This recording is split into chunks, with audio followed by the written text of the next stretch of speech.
What is going on, everybody? Welcome to the Survivor After Show. On the eve of the NFL draft, we were talking a little football before. It's a great day. It's a great Wednesday, Thursday combo. We got Survivor and we got NFL draft tomorrow. What more can you ask for? Also, Gabe, we need to basically put you into that intro at this point. I mean, you're basically. Yeah, I know, right? Yeah. I mean, I'll send you a headshot, dude. Let's make it happen. Let's make it happen. I created that. I can put you in there somewhere. I'll just take Jonny out. I think. Yeah, I mean, that on. All right, guys. He's a wrestler now, dude. He doesn't have a place here. Exactly. He's in Ireland right now too, man. We don't know where he is. He's in Colombia. I heard he was in Colombia. I didn't say what he's doing. Doing. He's in Ireland, North Carolina right now. Yeah, Ireland, North Carolina. That's right. Ireland, yes. the old Tar Heels or whatever. Yeah, exactly. Yeah. Terrible Irish accent. Irish bar is what I meant. He's probably at an Irish bar. He's definitely at an Irish bar. 100% wherever he is at an Irish bar. I know that about Jonny Fairplay. We don't know what Johnny's doing. All right.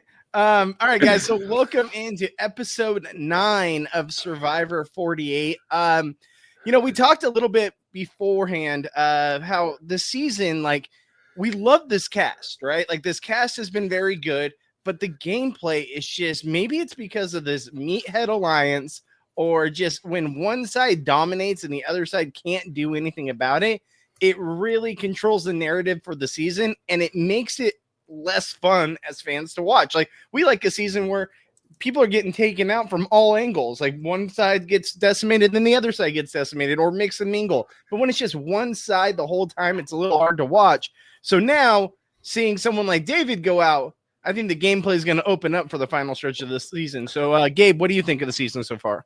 Yeah, I think that, one of the best things about watching shows like Survivor is when you see the fallout from decisions that people make, and I feel like particularly since we've hit the merge, there hasn't been like any of that where it's like somebody gets voted out and everybody comes back to camp and it's just like, well, that happened, everybody, like time to go to sleep. And, there hasn't been a whole lot of since we've hit the merge, there hasn't been a whole lot of I got to go talk to this person. I got to clear things up. There's been a lack of damage control after these votes.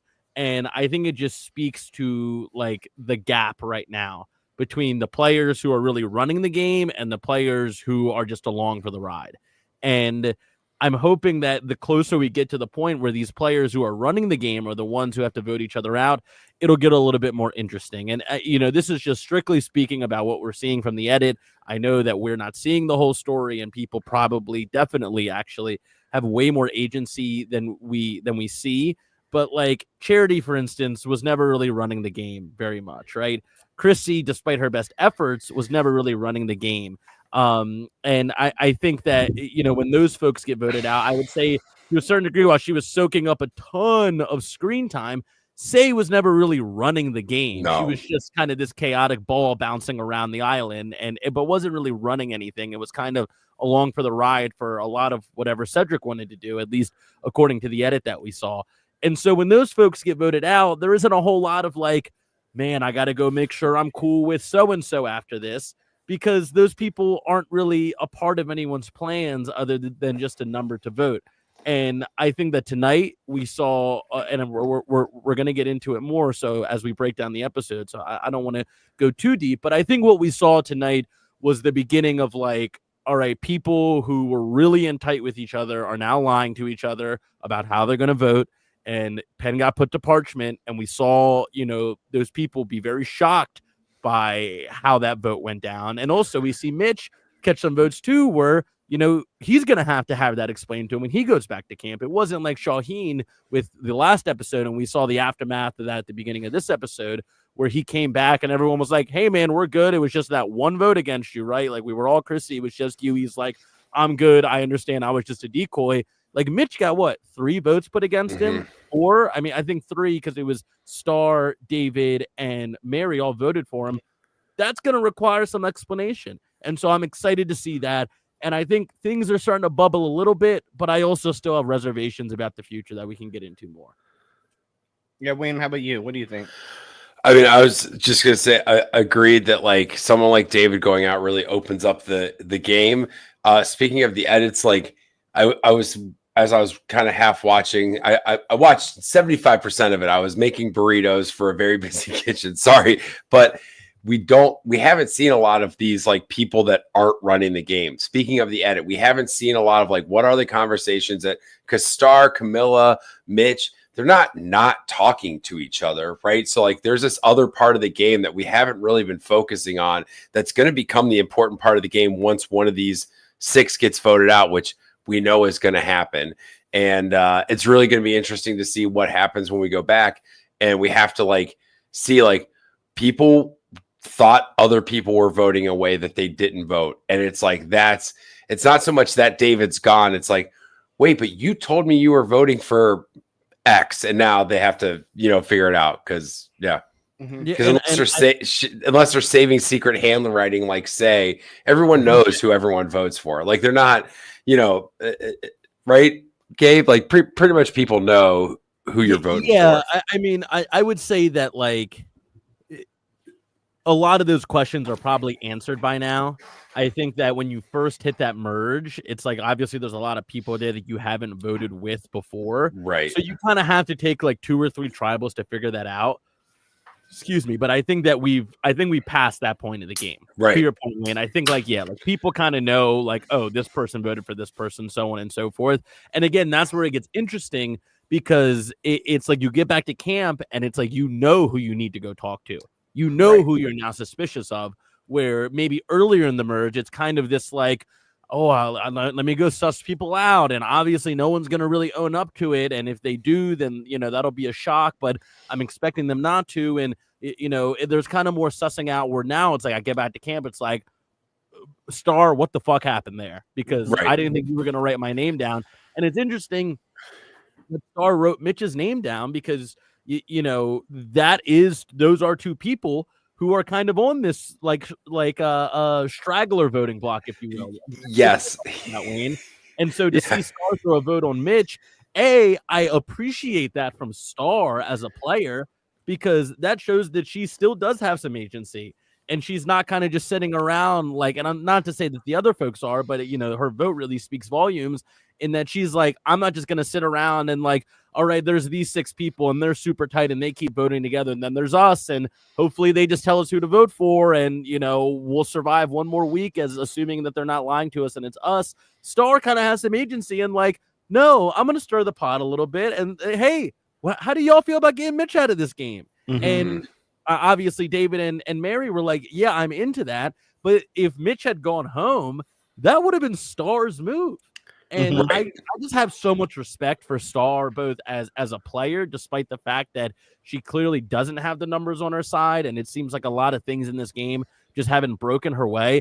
And also as a character. I mean, we've talked about it before on the show, but she's so funny. She is the comedic relief of this season, bar none, and yet still has this agency as a player. And I'm always wondering week in, week out, not just what is Star going to say that's going to make me laugh, but what is Star going to do that has the potential to shake up this game? So I have no shortage of praise for Star over the course of this season.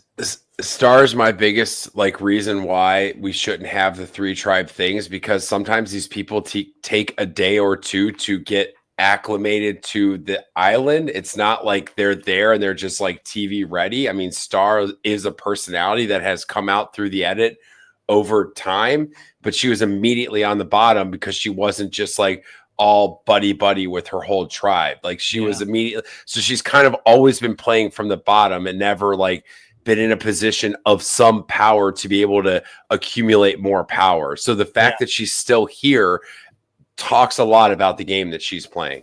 Agreed. And to me, Star is one of the few bright spots in this entire season. No right? pun intended. Star's a star.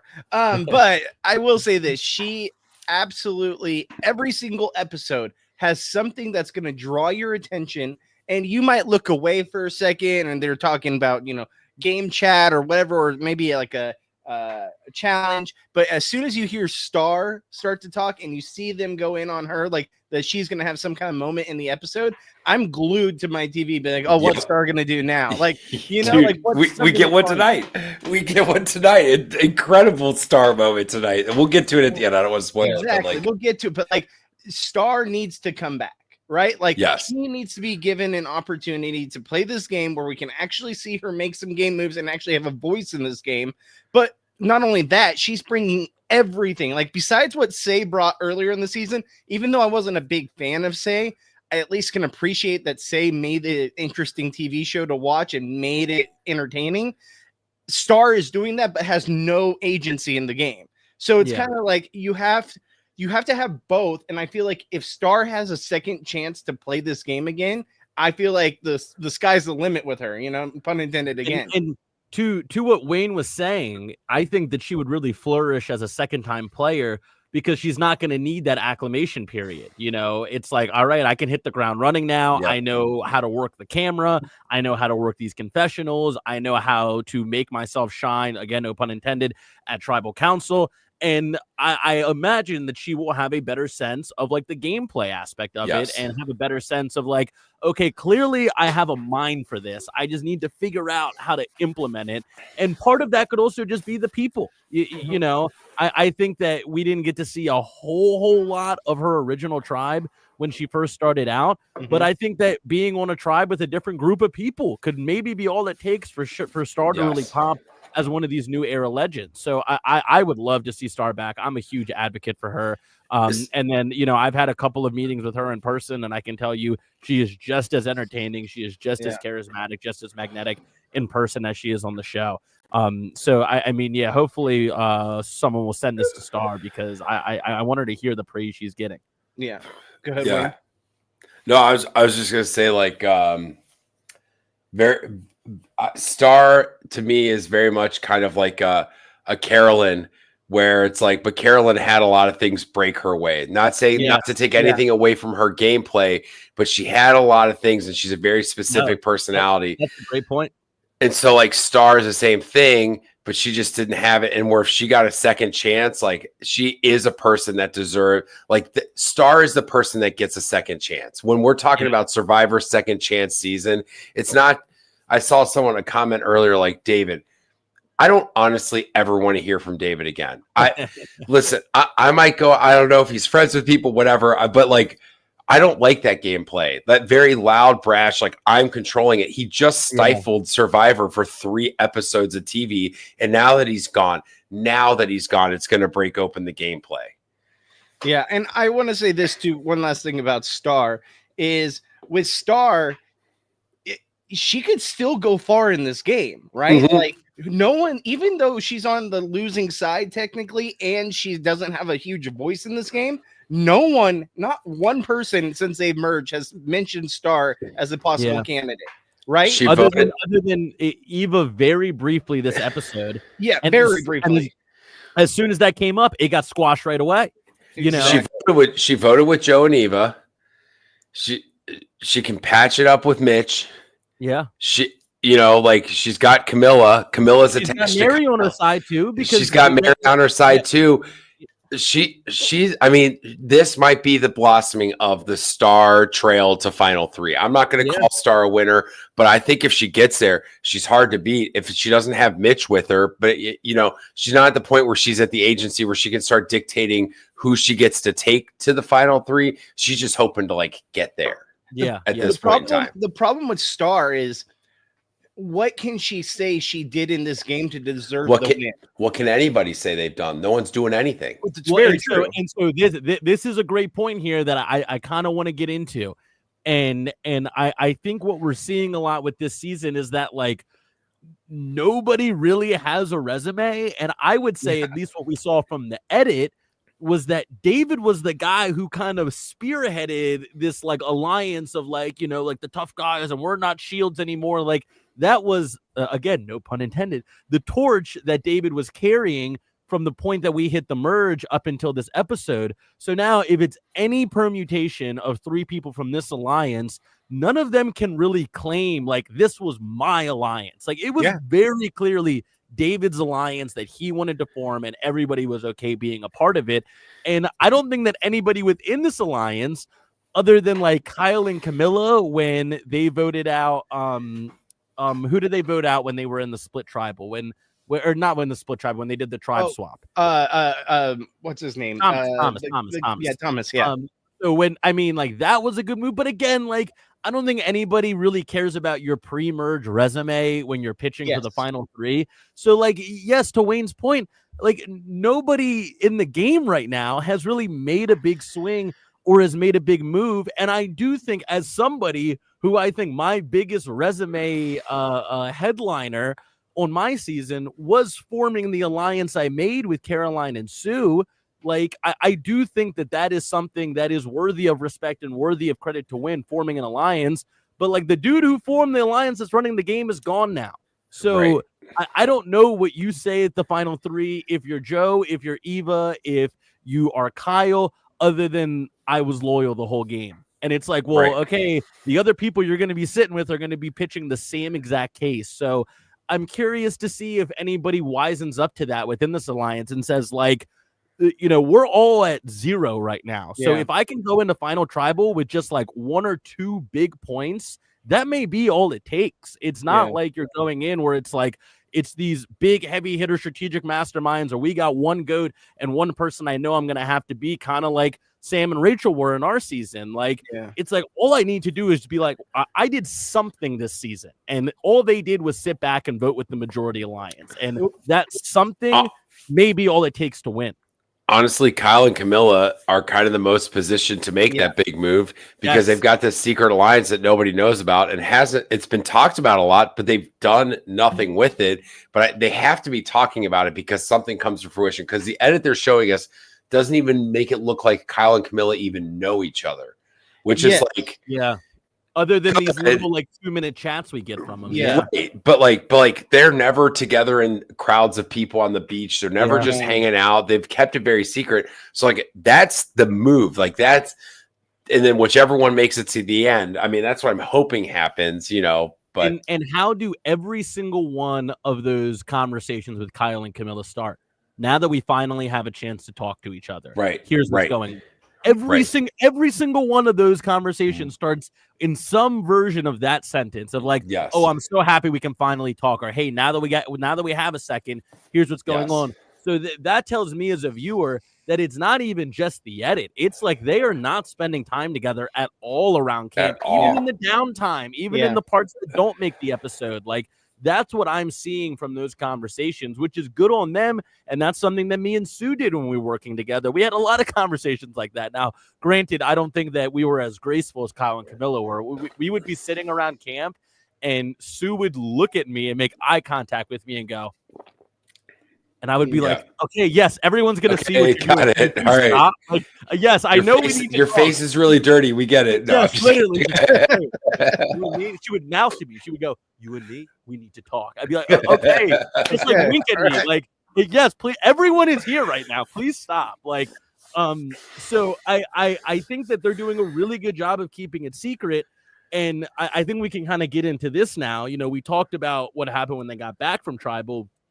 But now this Kyle versus David spillover, like they're still beefing coming into this episode. And I think that it was interesting to see, because it's two different sides of this coin, right? Where if you're Kyle, you're like, okay, dude, like, can you please get the fuck off my back? Like, we all voted for Chrissy. Like, you were even involved in the vote for Chrissy. Like, can you please just leave me alone? We're cool now. It's over. Like, it's done. Like, what happened. And, if you're Kyle, like, I get that. And I would be saying the same thing. But if you're David, you have a super legitimate grievance with what went down. Everything he said leading into the Chrissy vote was absolutely correct. And we talked about it last week, where you're like, yo, we should vote Camilla tonight. This is easy. The 6 gets even stronger. Why is this such a big deal, right? What's going on here that you're making such a big fuss over voting out Camilla? And then they get into this next episode, and David still has a very legitimate grievance of like, if we're an alliance and we're as tight as you're saying we are, and keep in mind, Kyle and David have been together since day one, it's like, bro, I need an explanation here. And if you're not going to give me an explanation, I'm either going to stay on your ass or I'm going to try to vote you out, or I'm going to try to vote out this person who I think is your alliance member in Camilla. Like, this is not just going to go away here. And David is justified in thinking that. Now, was he very graceful about how he went about executing the search for that explanation? Not at all. And it's the reason that he got voted out. And an overarching theme over our discussion. But like it was actually quite interesting for me to watch, because you have two dudes who in their mind are very much in the right about what they're doing. And yet for one of them, it ended up blowing up their game. And for Kyle, it had the potential to blow up his game if, David wasn't such a bull in a china shop over the course of this episode. But it was a fascinating discussion in the beginning when Kyle and David were still going at it the next day. See, and my problem is watching this. Kyle is absolutely right that he's trying to squash it and just like trying to make it so that if it's even keel, because I've dealt with people like David, like working in customer service, like you deal with people like that, right? And there's just nothing you can do. Like you just have to, at a certain point, kind of feed into what they're saying by saying like, listen, I get it. I totally understand where you're coming from, and just try to kill him with kindness. But like the way David's coming off, that's not how you play Survivor. Like, I know he's inexperienced, but it's not, that doesn't work in real life. What makes you think it's going to work here when everyone's going to nitpick every little detail of how you speak to them and how you interact with them and use it against you? Where he comes off so confrontational, so aggressive, and to the point where it's like, dude, like, we get it. You can have your feelings, like him in front of the camera when he's talking in his oh my gosh, one-on-one with the camera. Thank you, confessional. When he's doing that and he's saying, I feel like there's a reason Kyle wanted to save Camilla. Like, that's when you say these things. That's when you let everything out and be like, I don't understand why he was so protective of her. He's doing that, but then he's also doing that in front of the other players. And that's the problem. When you're doing that, it instantly puts doubts in people's head, and it makes you question everything you know about this person, especially when you're confrontational. When you're coming off aggressive like that, it's never going to be good. And one last thing, too, about Kyle and Camilla, I just want to throw this in there. Besides the fact of, like, basically Kyle being able to save Camilla and the fact that now they got out David, but Kyle's getting all the credit for this, right? Like, Camilla is having to be such in the back seat at this point because she's not a part of that big alliance that honestly, I feel like Camilla should at a certain point drop Kyle, because his gameplay is going to be his resume is going to be way better than hers. Like, they want to be a final two, but I don't see how she can win sitting next to Kyle when he's the one who's in the alliance. And that's a fascinating point. I want to get into it. I want to go back real quick. Yeah, go ahead. Sorry. About, saying that like you worked with people who are like David, and when you have like a bust up with somebody at work, and then the next shift comes along and you know that they're going to be there, and you kind of have this anxiety of like, fuck, man, how is this going to go? Like, are they going to be cool? Like, I'm kind of ready to move on from this, but like, if like, it's just this, like, are they still going to be angry at me kind of vibe? And that feeling sucks. It sucks. The build up to that anxiety, your drive to work of like, all you're thinking about is like, are we going to get into it again? Like, how are they feeling about it?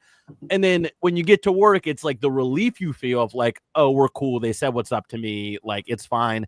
Is that feeling of like that catharsis is just like, oh, okay, this thing I had anxiety about for like a whole day, I can relax on now. But then the flip side of that, when they are still fucking weird about it, or when they are again, it's like, oh my God, like now it's even worse, like, and so if you're Kyle, I'm sure he was feeling a very similar way when he woke up the next day of like, I'm going to have to talk to David. Is he going to be all aggro on me again? Like, I really didn't like that. We saw him talk to Joe about how, like, personally, he took a lot of that.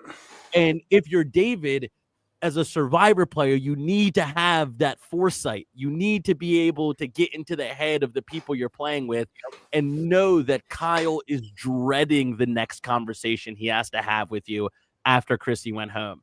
And if he had that foresight, I guarantee you he approaches that differently and is just like, in some way, shape, or form, hey, man, it's cool. I'm happy Chrissy went home. I was just wondering, like, where's the explanation for why you wanted Camilla to stay so bad? And then Kyle says what he says, and you leave it there. And either you're satisfied with the answer and you work with Kyle, or you're not. Or you vote him out.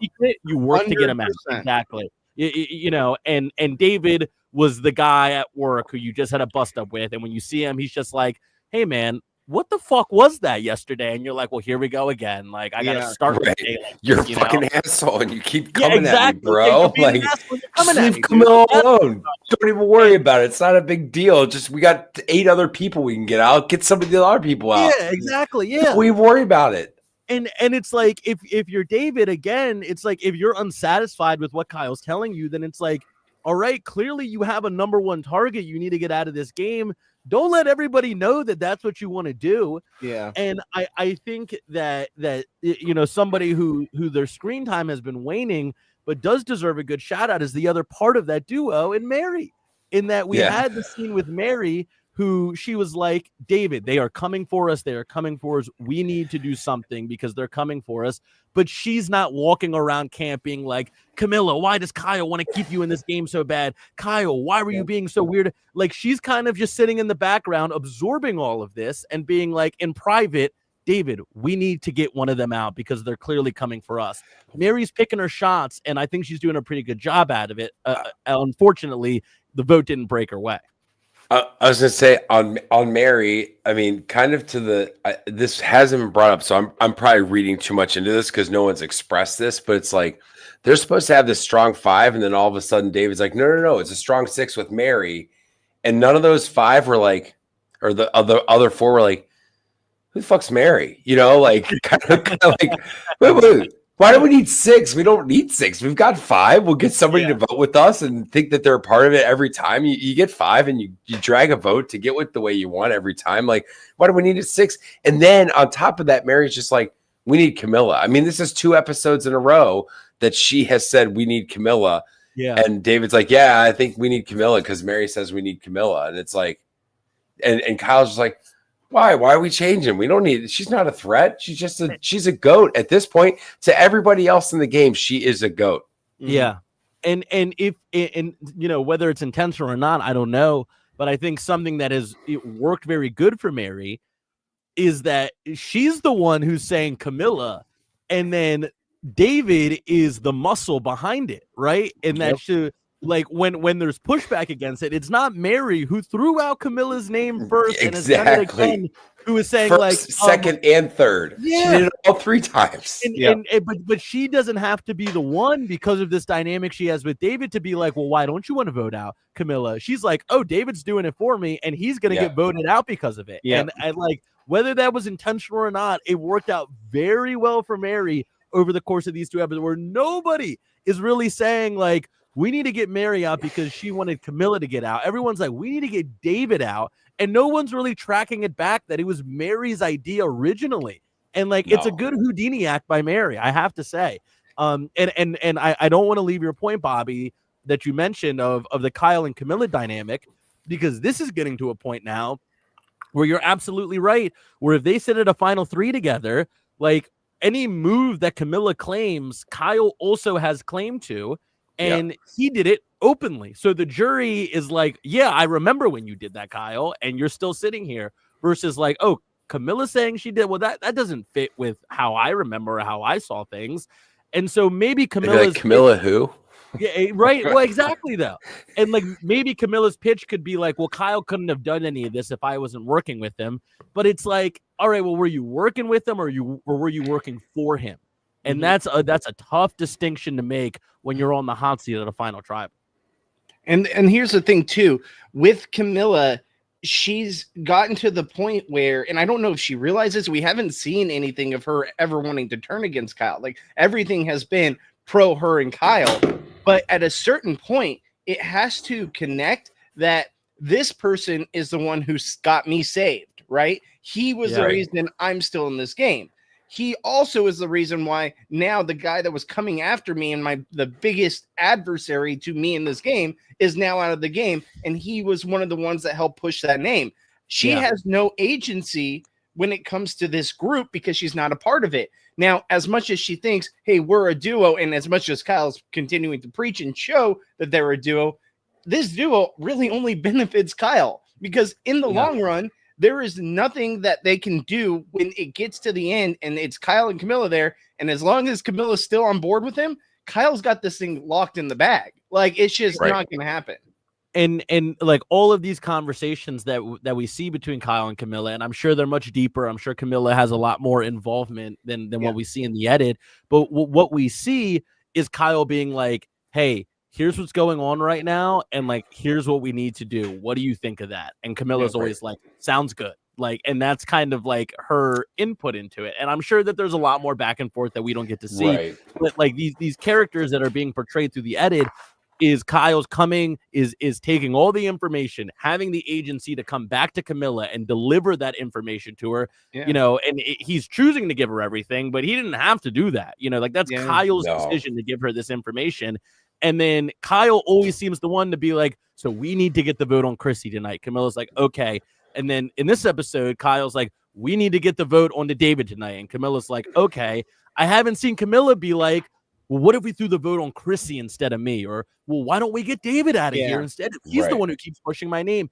Is all these plans are originating from Kyle. So again, it goes back to this question. Are you working with Kyle or are you working for Kyle? And you need to be able to convince people you are working with him if you're going to win over him. And to your point, Bobby, maybe the solution is to not fight him at all at Final Tribal and cut him before you get there. You cut him right at the end. That's the biggest thing. Well, you need to get there with like 6 or 5 and then get rid of him. You need to get there with Mitch and Star. And then you need to at 4 be like, I'm the one who took out Kyle. And this is why, you know, this is his resume. This was my resume. We did it all together, but I knew he was going to get all the credit. So I had to get rid of him to be able to show that I'm the one who has control of my game. And then boom, give her the $1 million. But outside of that one unique situation happening, I don't know if Camilla has it. I think she's got a great path to the final 3. I don't see the path to the $1 million. I wholeheartedly agree. No, not right now. Unless she starts driving these votes that are getting out, Joe and Eva and Shaheen. Yeah. If she starts driving those votes, if they show her driving those, then it's like a whole different thing. If she's the one that gets, hey, we've got Star, Mary, Kyle, Mitch, you know, if she's the one that puts that together, then she can start claiming credit for that. And if anybody from that group of stragglers is going to do that, I would say it's Camilla, you know, because like to them, her secret ally is Kyle within the majority alliance that they don't know about. So like she has the secret number she can pull in and be like, hey, our 4 is now a 5. Let's do something with this. Now we'll do that. We'll see. Get down to 9. Now we actually have the majority. Yeah, you know, which would be awesome. Which would be pretty cool if they were to do that. Yeah, sorry. Go ahead, Gabe. No, I mean, if you have a last point on this, because I was going to go into the Eva advantage after this. Yeah, no, that's what I was going to go into. I wanted to say one thing. We've given a little bit of shit to the editors all season because honestly, they've been doing a weird job of like not showing us conversations, not showing us alliances, not showing us a lot of stuff. Then we get to tribal and it's like, well, where did that come from? But this episode, there's one thing I want to give them credit for is 45 minutes of this episode was just all camp talk, game talk. Yes. I was thinking the same thing. Yeah. I want more of that. I don't need to see hidden advantages. Even though we did have a hidden advantage at the beginning, at least it was quick, done, and it involved the game talk. No journey. That's why they had time to do it. Only one challenge. Only one challenge. Like that's what I want. I want 45 minutes of knowing these players, learning these players, getting to learn like even little stories with Star and the swimming and all that. I want that and less of all these advantage-ridden shit. You know, like give us that. I couldn't agree more. And I said last week I thought that was the best episode of the season. I now think that this week was the best episode of the season. Yeah, I think so too. You know, and I think it's for the exact point you're saying, Bobby, in that it was like half of the episode was just people scheming and scrambling and freaking out. And then you mix in a little bit of feel good camp life with, like you said, the Star swimming thing. And like it was, I felt like I was really there on the island with them. And this is the first time in a long time since I've been watching Survivor. And this was the first time this season that I felt like I'm actually learning stuff about these characters and their alliances. All season, it's been like we get the same rinse and repeat of the same groups, right? The same stars of the show, not to say star, but like the same highlighted people of the show. Tonight, we got to see a little bit of everyone. And we got to learn about Kyle and his background. We got to learn about Star and her swimming. We got to learn, more about these alliances and people scheming and all this stuff. Like, that's what we want. You got 90 minutes of this, and I feel like the whole season I've had less knowledge and less visibility on the players and the gameplay than I've had in seasons where it's only 60 minutes, and we're at 90 minutes. Yeah, no, I couldn't agree more. I would say on that, like I always talk about Australian Survivor. I'm not, I do like that show a lot. But one of the things that we like about Australian Survivor is that you do get like a whole lot of the script. You get the like, hey, we got to talk about that vote like right away. Like if it's big enough, they'll show it as part of that episode before the next week. You don't have to wait a whole week to get that fallout. And that like camp life and talking and strategy is what we want. We don't want to see more people hold more shit up to get a peanut butter and jelly sandwich. We want to see the relationship. That's what we're here for. We're not here for the manufactured bullshit. So let's get into the Eva conversation. Now we're going to go towards the journey. 35 minutes and we'll get into the episode. And I have to say, like, I actually did like this one a lot. I thought this is the best one. I think that the camera work of it all was like amazing. Whoa, like it was like they brought in like a professional director or something to throw together this 10 minutes of content. The shadow of Shaheen stalking her in the night was fucking awesome. Her actually making it to like the whole setup they had for it with the torches and the table looked fucking sick. The transition from the infrared into the color was fucking sick. The frame they had for her, like the actual camera frame they had set up for her going through the permutations of the challenge was fucking awesome. Like just like it was like they had Stanley Kubrick come in or something and like direct this 10 minutes of content. And it was awesome. In terms of the game itself, I didn't hate the game either. I thought it was cool that it was like, hey, up front, you got something, and like, how far do you want to risk it? And every time you risk it, it gets a little more risky. And I thought that was cool. I think there's an interesting conversation as well of what's more valuable in Eva's position right now, the extra vote or the safety without power. And I don't have a definite answer, but I think there's a fair case for both. I want to say this. When she gets to the point where the extra vote means a lot now, like if this was post David going out, then yes, this extra vote could be the difference between that alliance staying together or cracking. Now, I will say with her getting safety without power, it really doesn't matter about that extra vote because no matter what, she'll be safe, right? So the thing I didn't understand is why did they lead with safety without power and the only upgrade after that was an idol, which they're the same thing essentially. It's literally, if it was two idols, that's a different story. Or if it's like an idol and an extra vote or a safety without power and an extra vote, but you're not upgrading from a safety without power to an idol because a safety without power, in my opinion, is sometimes better than an idol. Because like the only difference is you don't get to cast a vote. It's like you pretty much give up your vote to leave tribal. So I mean, I think that the extra vote is what you're going to need to take out Joe eventually if you're playing the right game that Eva needs to play, which is like take Joe to the 4 and drop him to get to the 3 or whatever, and you'll need, or I guess probably extra votes done at 5 or whatever. But the safety without power is different than the idol because the idol can be played for somebody else. Yeah, safety without power leaves. Huh? And the idol's good till 5. They said in the thing that safety without power is only to what, 7? 6, I think 6. Right.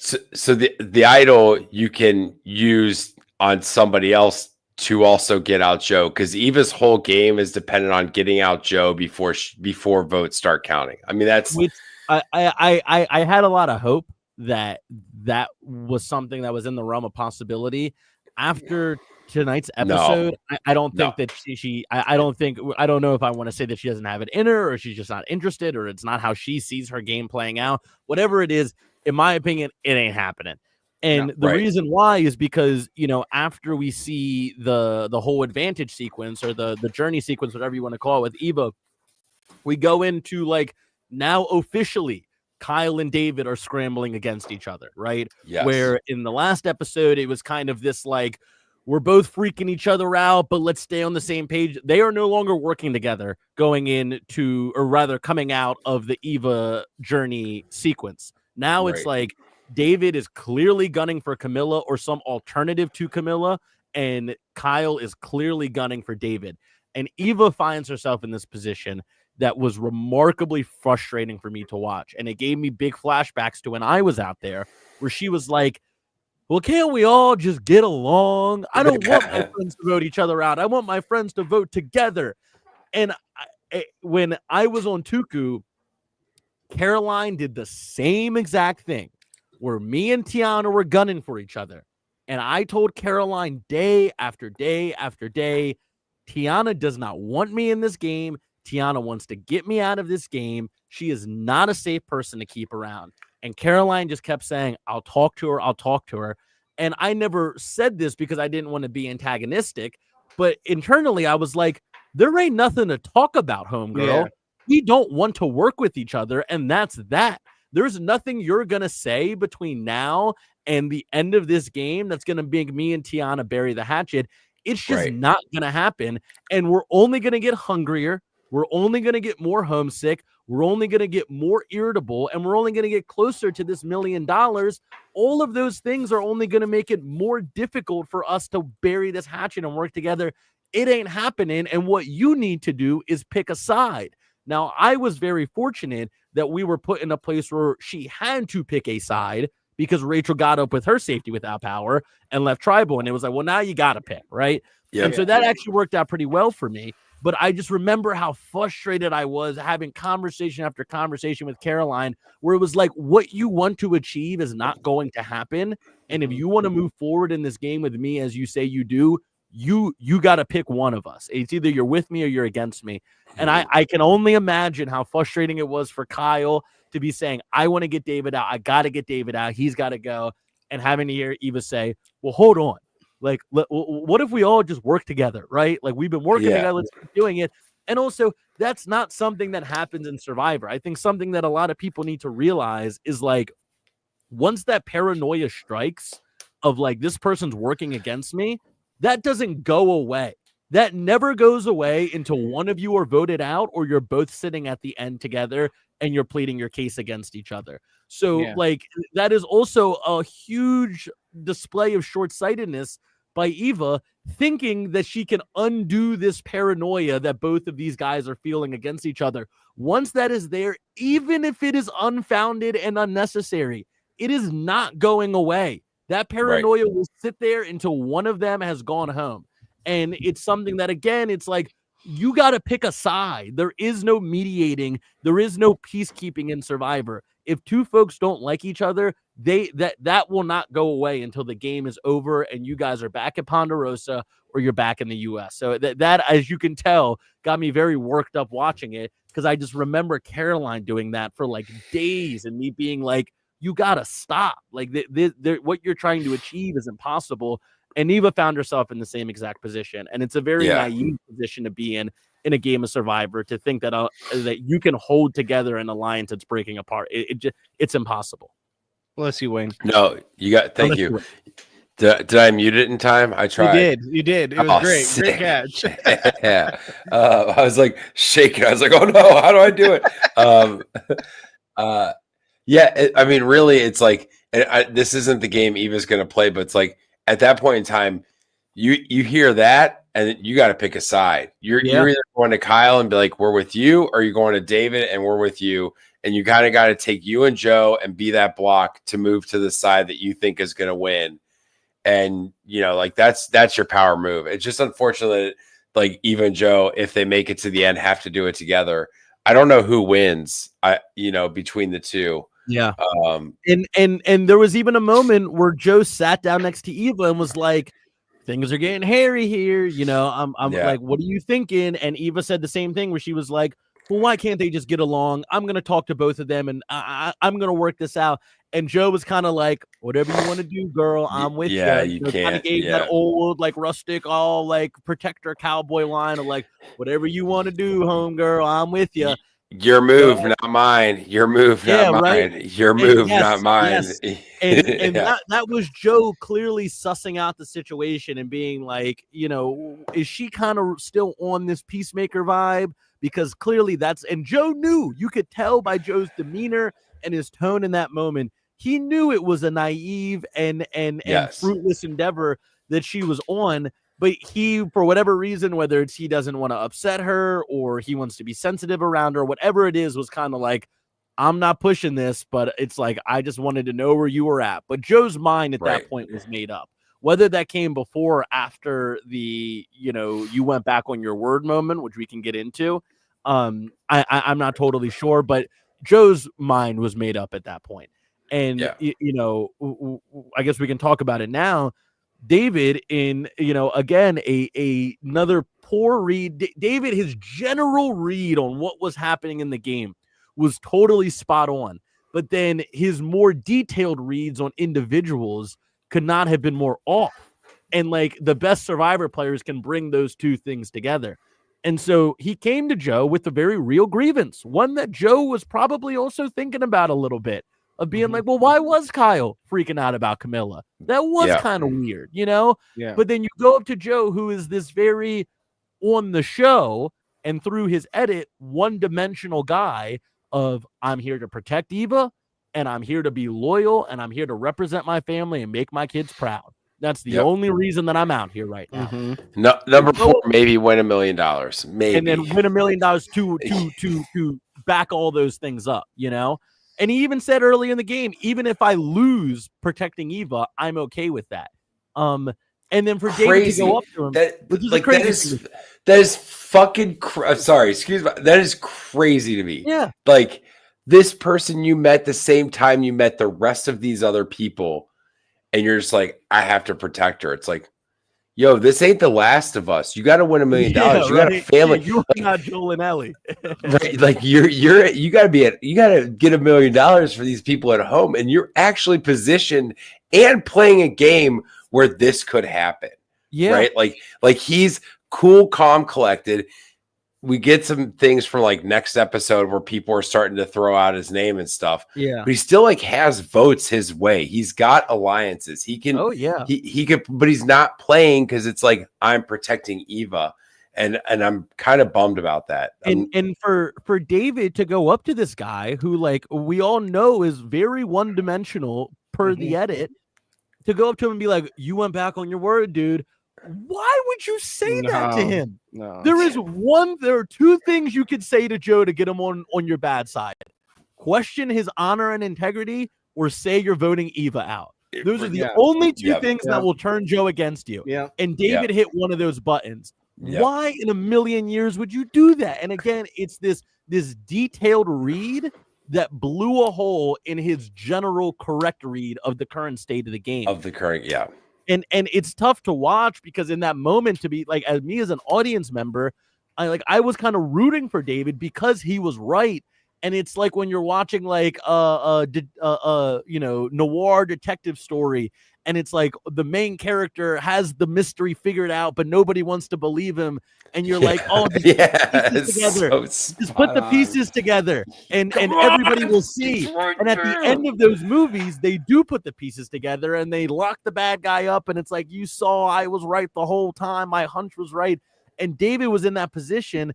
But all of the micro interactions he had with people were just so misplayed and so misread that, you know, everybody was out on his Kyle Camilla conspiracy that he was right about. And as soon as Joe hears that, he's like, you know what, man, you are a conspiracy theorist. You're just fucking crazy, dude. Like, no, and David and Kyle fucking David sitting here saying like, no, I really got something here. I don't have a tinfoil hat on. You just got to believe me. Dude, but why were you an asshole the other night? And he's like, I've never been an asshole in my life, dude. You got a tinfoil hat on. And you know what? I'm actually okay with you going home.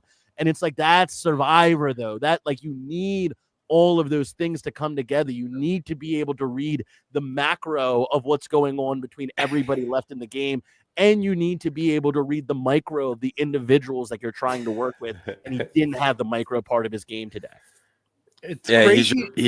he's your buddy that shows up to the party and is like, yo, I've been listening to the Joe Rogan Experience. And I have some shit to talk to you guys about.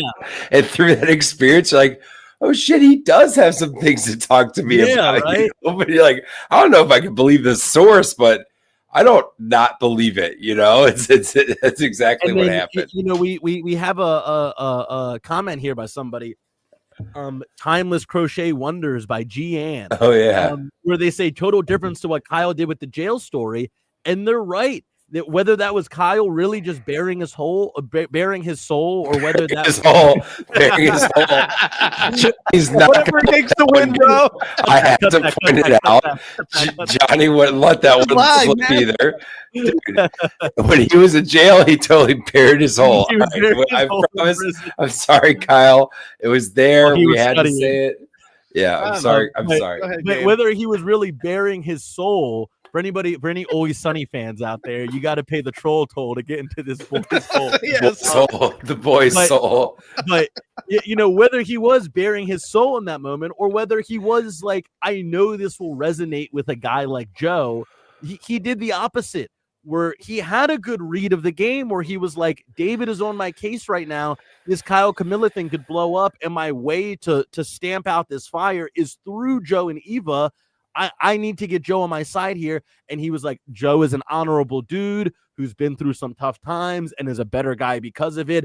I need to show him that I know what that experience is like. And that's exactly what that jail story did. So if you're Joe, and not speaking if you're in Joe's position, but if you are Joe the person, who are you going to work with? The guy who was like, brother, I know you've been through it. And guess what? I've been through it too. Or the guy who was like, I don't think you're a man of your word. Like, you know, and that is what decided the vote tonight, in my opinion, was who had the better read on Joe the person and who was able to work his personality better. And that was Kyle, without a shadow of a doubt. Now, with that whole situation, I completely agree with you. I think that with Joe, you need to feed him a story or just share with him a personal moment. And Eva did to start the game. Like they did when they were at camp with Camilla, Shaheen, him, and Kyle, where they just talked about their life stories and their parents and stuff. And now this, as long as he has, it's so funny because if I ever go out and play Survivor, I want to play with 16 versions of Joe, right? Yeah. Like he's one-dimensional, right? He's one-dimensional, and all you have to say is, oh man, I got beat up as a kid, and this is why, and this is my saddest story about my life. I'm all in on Bobby. He is not leaving my side. He is winning the $1 million, and I will sacrifice my game for him. Like, that's it. That's all you have to do with Joe. And I think that's good as like a human, like being a good human, but that's not a good Survivor player. And as much as we think Joe is like one of the front runners to win this game, where like I think people legitimately, I think the fans think Joe is one of the front runners to win this game, right? I'm glad I don't follow Survivor Twitter. I don't think he is. I really think even Eva could beat him. I really feel that way, especially with all the advantages she has in her pocket. Yeah, I think that Eva could clearly win. Now, I think the problem is Joe is the center of this alliance. As much as other people started it or other people have connections, they all come back to Joe. Yes, everyone comes back to Joe. Yeah. So as much as I think that Joe is a centerpiece, Joe hasn't really played a game that had to do too much to win. So I don't think he's dead in the water, because I do think all these people are coming to him. Like, why would Kyle come and talk to Joe if he could have had that same conversation with Eva? Why does anyone come back to Joe? It's because Joe is the centerpiece. But I think as soon as that centerpiece leaves, everything crumbles. And I think a part of that too is that everybody knows if you get to Joe, you also get to Eva. Yes. So it's like, right. Your numbers can flip in the blink of an eye if you get Joe on your side, because now you have two votes that swing your way. And I think Joe knows that. And like, I was in a similar position with Sue where everybody knew if I can get to Gabe, Sue is going to follow right behind him. And so, Right. I spent and like I spent a lot of time where I don't ever think that I was able to become a strategic mastermind, but I do think that I was a power broker on my season where it was like, I need votes to get somebody out. I'm going to go talk to Gabe about it because I know that Gabe definitely has Sue behind him, and it seems like he's got Caroline behind him too. So Gabe is the guy to go to get done when I need to get done. And that's a very interesting position to be in because you have this power, but you can never really use it. Because once you start trying to use it is when people wake up to how powerful you are and they have the urgency that they need to get you out.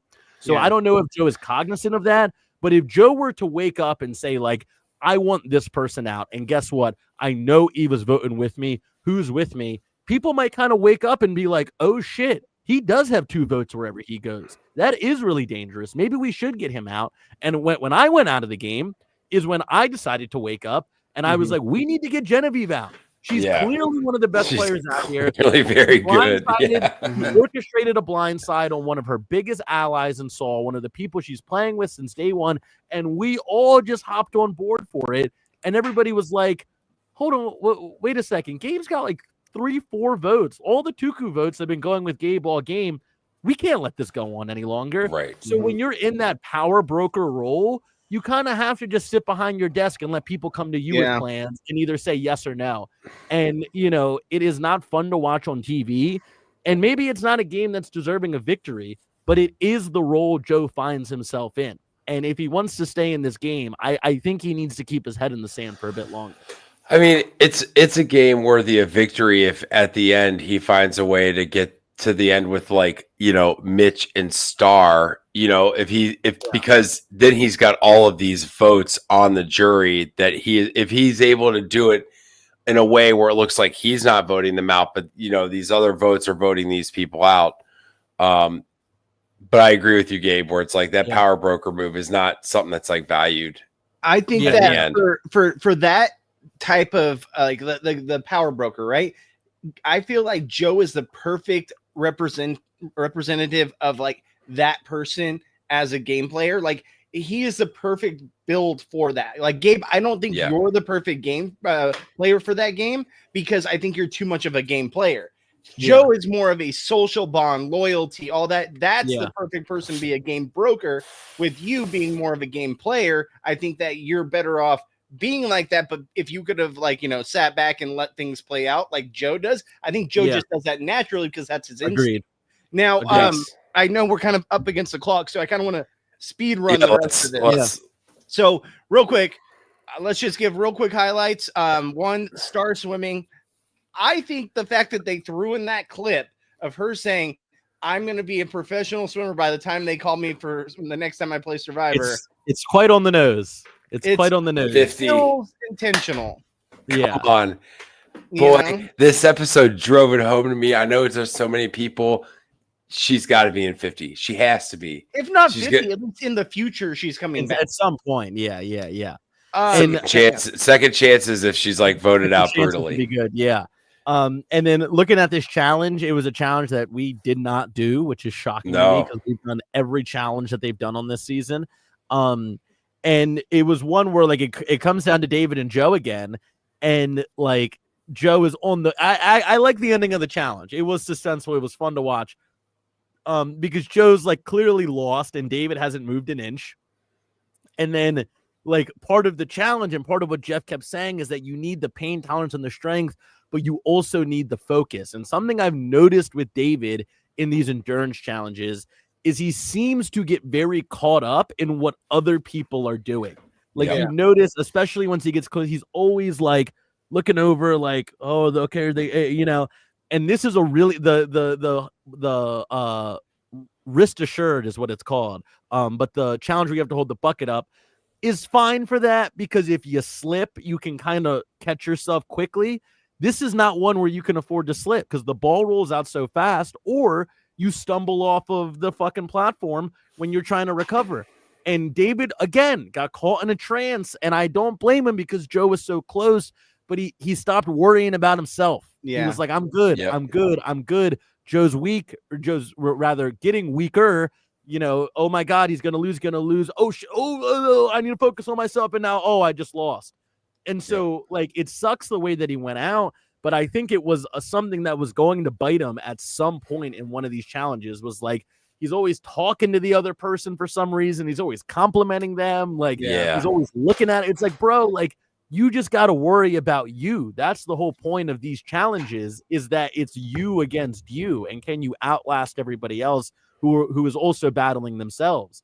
So it kind of broke my heart for David to see him go out like that. Cause endurance wise, he should have won that challenge. Yeah. But he didn't have the focus, and he deserved to lose because of that. This challenge always, whenever they do a challenge like this one doesn't look that hard, right? Like on TV, it doesn't play as hard as it probably is in real life, because we're not seeing how hard it is to keep that bar up. Like, we don't know how heavy that bar is, whatever. But watching it and seeing people go out so early, so many times, like this happens every time they do this one, they tend to go out early, and it always is mind-boggling to me. But I do think that this is the type of challenge that you're feeding your big bulky dudes or your strong alliance like this. I don't know what the answer is, right? But these challenges aren't what I love. It's just I want to see challenges that give everyone an opportunity, not just the 4 biggest, baddest dudes up there at the end. Yeah.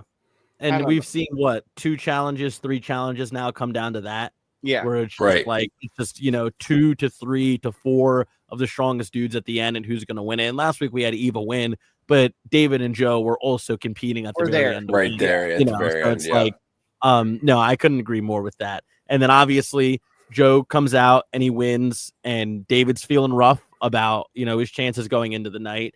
And we get this scramble going into tribal where it kind of picks up from where we left off before the challenge. And I thought that was interesting, because it was everything that was happening between Kyle and David before the challenge is exactly what was happening after the challenge. Yeah. You almost didn't need the challenge there in between to tell the story that got told.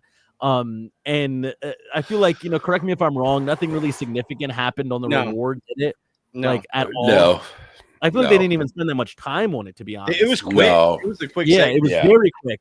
But then you get into this scramble where, Star, again, like we mentioned at the top of the episode, comes in and is like, hey guys, they want to vote David, and what if we flipped it on Mitch tonight? And I thought that was a really cool moment for Star to say. And I thought it was an awesome moment again from Mary to kind of talk to David and be like, they are coming for us. I know that they are. And the fact she was able to save that for a private conversation with David. But again, I think that David sunk his own ship when he went and he called out Joe. It ruined his game. It ruined his game. Was that the totally unnecessary call out of Joe? And David is somebody who does not have a pivot in him, right? Yeah. He is somebody who, for better or for worse, has his head set on something, and that's what he's going to do. When he called out David, he at no point was he like, I misspoke. I'm sorry. No, I didn't mean it like that. I just meant that the plan was this, and then the plan became that. Of course, you're a man of your word, and you proved that to me. He was like, no, you're not a man of your word. No, he kept going with it. No, you did. And then he was like, well, sorry if I misunderstood, but he, at no point was he like, hey, I'm sorry for saying that, and you are a man of your word, and you just misinterpreted what I said. There was no damage control, there was no pivot, and you cannot win Survivor like that. That's social cues.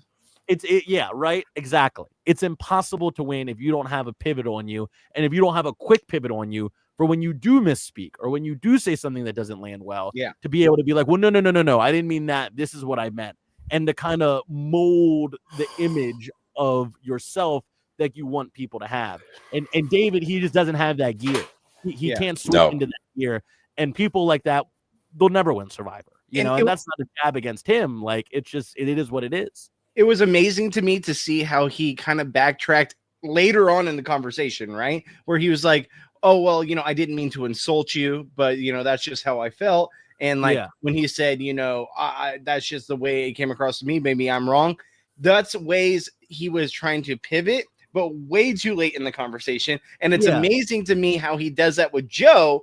But when he's having that same type of conversation with Kyle, he doesn't even give an inch at all. Like he's all in on his aggressive behavior. But with Joe, it was like almost a respect thing, maybe because he's older or whatnot. But I was like, you need to have the social cues to pick up when what you're saying is aggravating someone, or it's putting them in a position where they have to be defensive or try to play to your ego. Like I feel like people that have an ego that can't realize when other people are trying to play to their ego, you can't win Survivor. You can't really win at life, because if you don't pick up on social cues, I say it a million times over. I think everyone should work a day in their life in customer service, where bartending, serving, what have you, working at Kohl's, whatever it may be. Like everyone should work a day in their life in customer service, because then you can see what people are really like. And I there's no greater lesson in life than doing that, learning social cues. And I think everyone should have to do that. Yeah, 100%. And, we go into this vote, and, I think the most prominent quote from Tribal was when Camilla was like, again, you need to be thinking about the jury. You need to be thinking about the jury. And it pretty much, and then Star is the audience in that moment, right? Yeah. And I'm like, Wayne, like, please, inform the people who maybe didn't see, like, what does Star say in that moment? Dude, Star's just like, she's just saying, I ain't gonna vote for you at the end of the game because your game's playing like this, and I'm playing a different game, and that's how it is. Like, it's just like, dude, Camilla's like, I could have said it better myself. Like, and like, not only is it hilarious because like it's Star and just the the tone and mannerisms that she has, but also it's like that is, I think, what the audience was feeling in that moment. Camilla, clearly you are talking to David for 2 tribals now. You have been talking to David, telling him that if he makes it to the end, you will not vote for him. And finally, Star rips the Band-Aid off and is like, is she doing it again? Like, what? And Jeff's like, what? Telling David that she's not going to vote for him. Like, it's hilarious. And I also think it's interesting. I also think it's an interesting move by Camilla. Maybe not the best move, because if I'm sitting on that tribal council with Camilla and I hear that, I'm like, well, you're kind of just throwing this threat out of like, you will not get my jury vote if you play this way. Right. It's spiteful. It's spiteful. And by play this way, it's get me out. That's what it is. It's me personally, I don't love when people do that. It is totally within the bounds of the game to do, but I think it is a sore loser approach just like, well, if you get me out, I'm not going to vote for you, so you better keep me in. It's like, and thankfully I never had anybody throw that at me, but if somebody did, I would be like, all right, then I'll go win the other 8 votes that are on. Yeah. Right. Yeah. Right. I'll go win the other 7. Thanks for making my math easier. Yeah, exactly. All right. I don't need your vote, and anything you try to poison against me at Ponderosa, I'll figure it out at Final Tribal. But like, I'm not going to let somebody lord that over my head for the rest of this game. And so maybe I'm sure other people aren't feeling like that. But if I was out there, I'd be like, that's not somebody that I want to keep around for too long, especially because there are people who will react to that the way Camilla wants to, and will be like, well, I can't get Camilla out because I don't want to lose that jury vote. So like, and that to me is like, oh, I don't want you influencing people within the game with that threat that you're throwing out there. So that's just more of a personal thing. I don't like it when players do that. I think it's kind of underhanded. I think it's a sore loser tactic. But I also, to Camilla's credit, I don't think it was strategy. I do think it was honesty. I think she just really did not like David. I really think she did not like the specific way that he saw and played the game. So this isn't even so much a statement on Camilla personally, because I don't think that she was using it as a strategy tactic. It's more of a comment on people in the past who have used it as a strategy tactic that I don't agree with. Yeah, but I don't think people that are playing this game, we complain about game bots, but I also think that they won't go into this with spite voting mostly. You know what I'm saying? Yeah. Like we're like they respect the game. They're happy to be on Survivor. They love Survivor. They love the game. I would say for most of the people voting at the end of the game, they're voting for what they think is the best game, not who voted them out. I would say most of them. So Camilla, that wouldn't be respected in the longevity of the game of Survivor. And I don't think Camilla would respect somebody who did. No, she wouldn't do I it don't herself. either. I agree with that. Right. Yeah. All right, so I think that's gotta be it for the episode. I know we got a hard out. The last thing please go ahead. I got like another like 5 to 10 minutes if we need it, so that's totally cool. The last thing I wanted to say about this episode, well, there's two things I want to say about this episode. One is we didn't really talk about the Kyle going to jail thing, and him sharing that story. I think it was a cool story. Like it was cool for him to share how that kind of worked into why he was getting so aggravated with David and then like basically getting on him. I don't know how it correlates. I don't think the editing really did a well job of like explaining how that correlates to that. Agreed. Experience. He kept saying like this triggered me because of this, but I didn't get how either. You know, like I did agree. Someone say something to you in prison? Is it reactionary from how people treated you outside of when you you went to prison? I don't know. And I maybe he didn't want to share that information, or maybe the show didn't deem it necessary. That's fine. But I just didn't understand the editing style there of trying to correlate David, not agreeing or being suspicious of him to him going to jail. And the one other thing I also didn't really think, like, I'm glad he shared this story, but I also felt like he shared this story with Joe specifically to use it as leverage in a game. And that he did. I don't feel like it's as relatable or as understanding. I don't know the word to explain it, but like doesn't matter. He wants to win $1 million and he needs Joe's vote. I have no problem with that. But like, I feel like Joe should have picked up on that though too. Like I know they're just having a moment, but when that talk instantly goes into, hey, and this is why I think we should possibly get rid of David. That's like you're not really sharing an intimate moment. You're trying to use that as game leverage, and I feel like that's a little icky at times. You know what though? I don't think it's that icky. I'm gonna defend it. You got a story like that. First of all, we always talk about the old new era when they would just shove in these stories kind of out of nowhere. It felt like the editors just kind of like, here's a sad story, cry for 5 minutes, and then we're gonna go back to gameplay. This was like, oh no, we have the sad story, and I'm gonna use it at the kind of the right time when I need to get support to get things to go my way, to save my secret alliance and get this other guy out. It's like I'm okay with that. You got a story like that you can use for the game. But it's really a sad story. Like it was like, but I think we talked about it earlier. It connected to Joe as like, we've all been through rough shit, dude. You might look at me as this like young kid that kind of got it all. I'm a lawyer, blah, blah, blah. But like, yo, I studied for it when I was in prison. It's like, and I think there's a way for him to connect to Joe on that. And I think it's a statement more on Joe that it is on Kyle. To your point, Bobby, that Joe didn't really seem, at least from what we saw, to have a moment of like, is this dude kind of playing me? Is he pulling my heartstrings right now? Like Joe was just like, yeah, no, dude, I get that. Yeah, I agree. Let's vote David. That wasn't cool. And like, I resonate with your story. I feel like it kind of goes back to this point of Joe just being a very one-dimensional character on the season. Yeah. And like that moment, I think exemplified that, because I think if he had a bit more strategic depth to him, or at least again, the character we're seeing via the edit, he would have taken a beat and been like, is this dude kind of trying to play me right now? Does he think because I've been through some shit and he been through some shit that I'm going to help him win $1 million? Like, that ain't the kind of game that I'm trying to play, And maybe if David doesn't call Joe out for going back on his word, then maybe David is more open to working with maybe Joe is more open to working with David, So there's a lot of different moving parts that go into that. But what I took away from that moment was that Joe is taking this moment in very emotionally and with his heart. And it doesn't seem like his brain was really clocking what ulterior motives could be at play here.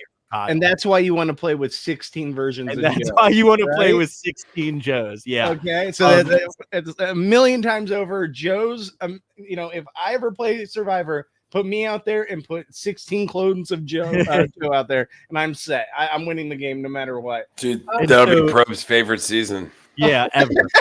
Right? Oh no, because I'd be there. He'd be like, "Oh wait, we got this fat fuck over here." Hold on, yeah. Wait, how did this guy even, can you climb a ladder? You can't even lift the ball. His balls aren't dropping. You know, David goes home, and I think that he deserved to go home tonight. I think that looking back on David, I do think that he was a good character for the season. I think people like to root for him. I think people like to root against him. I think he was very polarizing. I think polarizing is the biggest compliment you can give to somebody as a Survivor character. And I think he was definitely that. And I think that, you know, he went home because of mistakes that he made. And I think he hit some walls. I don't think he tried to overcome those walls in the right ways. I think he made some big social and micro misreads on people that led to him going home. Yeah. And I think the fallout from this is going to be now, do the stragglers, do the Stars, the Mitches, the Camillas, do they see a path forward now that did not exist before David went home? Do they now see some cracks in this alliance that they're going to try to weave themselves into? And this is the point where I think this season could go from strong guy alliance go to the end to like things could get really spicy now. For the first time this season, I think things could get really spicy.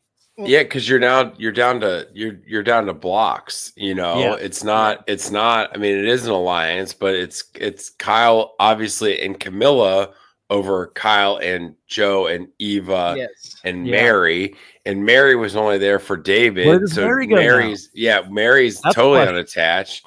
It looks Joe and Eva are obviously together, but that's easier to navigate if everybody else is totally unattached. Yeah. So you've got like two power couples, and obviously Kyle and Camilla are the more powerful because nobody knows that they are working together, you know? So it's interesting. I feel like we're at the point of the game right now where Kyle's game is going to be determined in this next episode, right? Because he's either going to show his true intentions and help Camilla and go to that side so that they have the numbers going forward in the game, or he's going to get to the point where he's like, well, I have to keep siding with this side to show him I'm still a part of it, and then maybe piss off Camilla because it's like the one time they can have the numbers in their favor. But at the same time, Eva's got multiple advantages now, and she's got to play them soon. So this could be the big turning point of the season is this next episode where we'll find out what's going to go on with Kyle's game, and is he going to lose trust one way or the other? And what is Eva going to do to impact that game? Because I think that those advantages are going to play a huge, huge factor down the stretch. Yeah, for sure. I don't know. I have a feeling Eva might go home with some advantages in her pocket. I still think she'll also be interesting. I still am full on. She's winning the game. Wow. All right.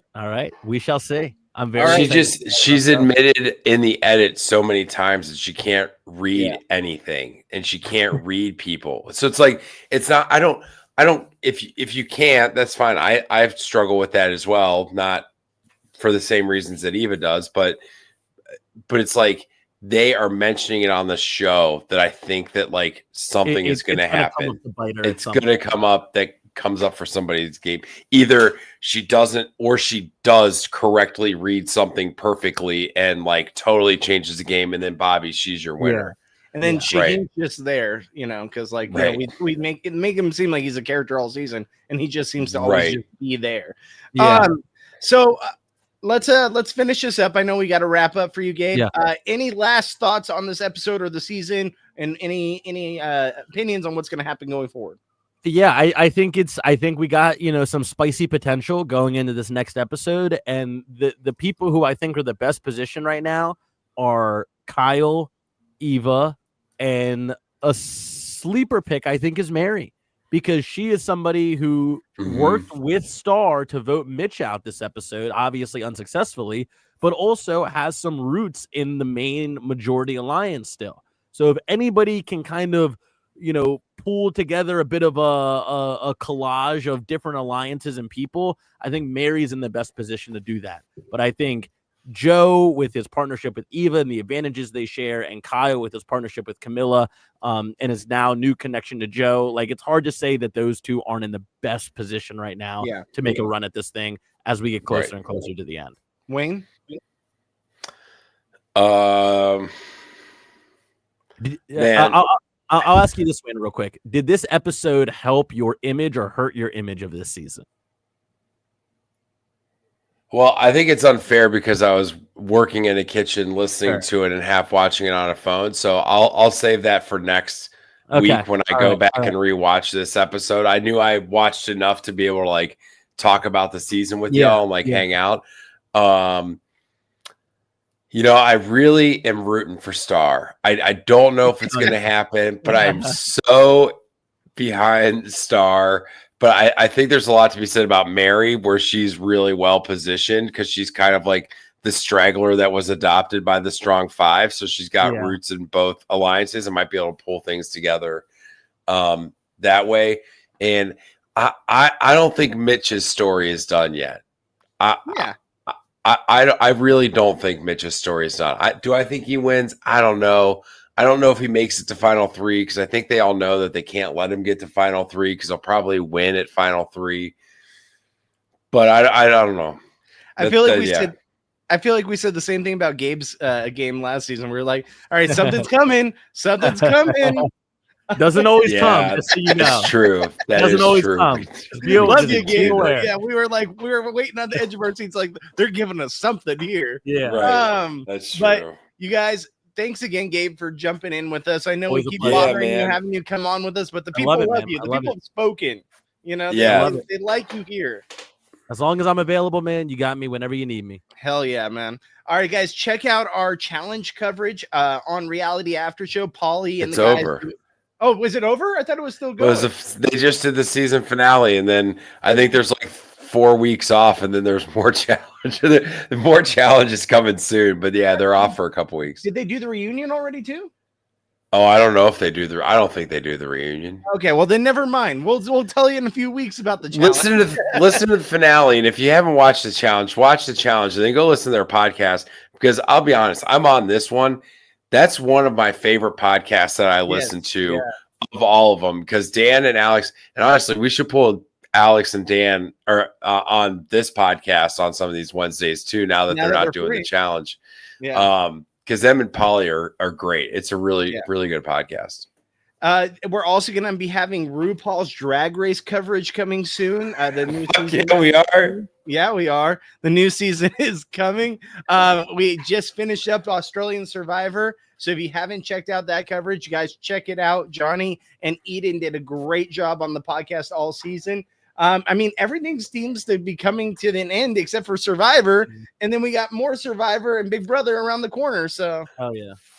Bobby, we got to do Spencer Pratt's new show. Yeah, we're going to do a Gotta Get Out podcast. So that is coming soon. We haven't watched it yet, but I've been very busy. But that is coming. That is in the works. I'll watch it. I havenft watched it yet either. Let's watch it. Let's do it. Let's do it, brother. And guys, check out our website, realityaftershow.com. I was thinking about the show for a second. I was like, gotta get out. Reality gotta get out of this place. That was in my head. Realityaftershow.com. Also, hit the subscribe button, hit the like button. Everything you do, it really helps us with the algorithm. Leave comments. I don't care if you hate us, you love us, you hate Johnny, you love Johnny. Just leave something because it helps us out a lot. And I think that's going to be it. So for Gabe, follow all of us on social. Social at Gabe Ortis, at Wayne Memmott, at Goodsby Bobby. Check us out. Guys, we'll be back next week for the next episode of Survivor. No telling who's going to be here, but we love you, and we'll see you next week. I'll be here. Peace.